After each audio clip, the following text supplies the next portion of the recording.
मारहाण आणि वन्य प्राण्यांच्या शिकार प्रकरणातला आरोपी खोक्या उर्फ सतीश भोसलेच्या घरी आज सुरेश धस यांनी भेट दिलेली आहे।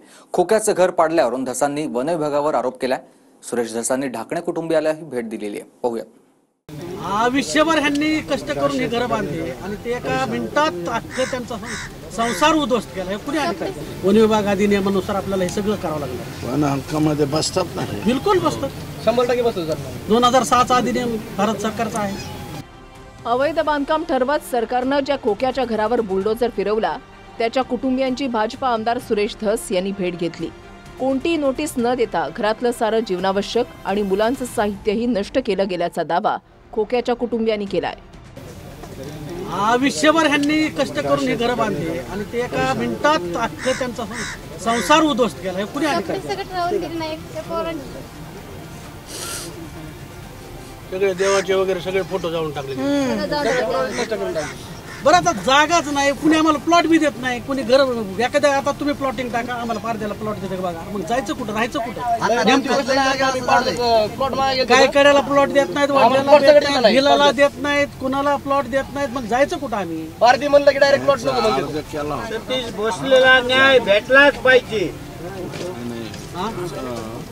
राहतात ना महसूल कर तशी मागणी करते का आमचं वन हक्क पट्टा आमच्या नावावर करा, काय माहिती आहे विचारावं लागेल। सतीश भोसले उर्फ खोक्या हा सुरेश धसांचा कार्यकर्ता आणि भाजपच्या भटक्या विमुक्त सेलचा पदाधिकारी। त्याचे ढाकणे कुटुंबियांना मारहाणीचे व्हिडिओ व्हायरल झाल्यानंतर त्याच्यावर गुन्हा दाखल झाला। त्याच्यावर हरणांची शिकार केल्याचेही आरोप आहेत। यानंतर वन विभागानं खोक्याचं घर अनधिकृत ठरवत बुलडोजर फिरवला। त्याच रात्री काही समाजकंटकांनी तोडकाम होऊनही खोक्याच्या घरातील कोंबड्या आणि शेळ्याही जाळून टाकल्या।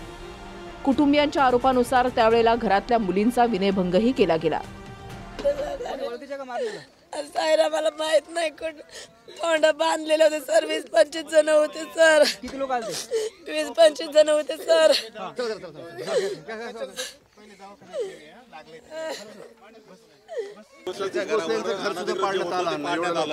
त्याची संपूर्ण माहिती मी घेतोय, कारण त्याच्या 2 मतप्रवाह सांगतायत।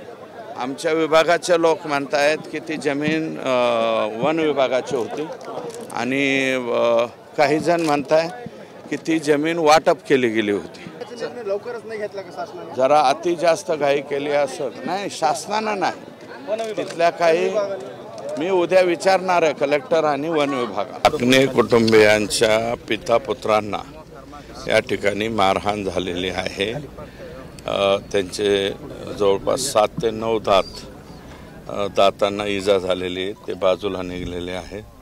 मुलाला पायाला लागलेला आहे आणि मुक्कामार सुद्धा मोठ्या प्रमाणावरती लागलेले ची फिर्याद दिलेली आहे भोसलेच्या विरोधात। ती फिर्याद रास्त आहे, त्या फिर्यादीवरती पोलीस काम करतायत आणि त्याला आता अटक केलेला आहे। तुर्तास जर वन विभागाची जागा बळकावून कुणी अवैधपणे त्यावर राहत असेल तर त्यावर झालेल्या कारवाईचं स्वागत होतंय। मात्र इतके दिवस यंत्रणा काय करत होती? जी तत्परता खोक्याचं घर तोडताना झाली ती इतर आरोपींच्या बाबतीत का नाही, असाही सवाल विचारला जातोय। कि जैसे ये सतीश का घर जला दिया, खोक्या भाऊचा घर जाळला आहे, असे वाल्मिक कराड भाऊचा भी घर झाला ना तुम्ही है। आणि या लोकांना जो पाठबळ देत आहे मंत्री लोक, आमदार लोक, त्यांचं घर जाळा तुम्ही, क्योंकि हे लोकांची स्वतःची काहीही ताकद नाही असते, कितीही जरी केला तो। हे लोकांना पाठबळ देणारे लोकांना घर जाळायचं आहे, ऐसे लोकांचं घर तोडायचं आहे। पण ते लोक तो मोठे मोठे घरामध्ये बसलेले आहे, अमेरिका लंडनमध्ये पण घर घेतलेले आहे। इकडे जरी काही झाला तो तिकडे आपण शिफ्ट होऊ असं सगळं केलेलं आहे। जे सगळं चालू आहे तुम्ही बघू शकता, आज खूप वाईट परिस्थिती आहे। Bureau report, TV9 Marathi.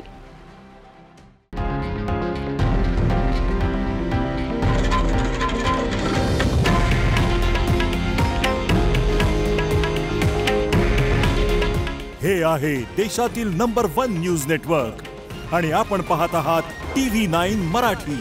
काळजी तुमची, हित महाराष्ट्राचं।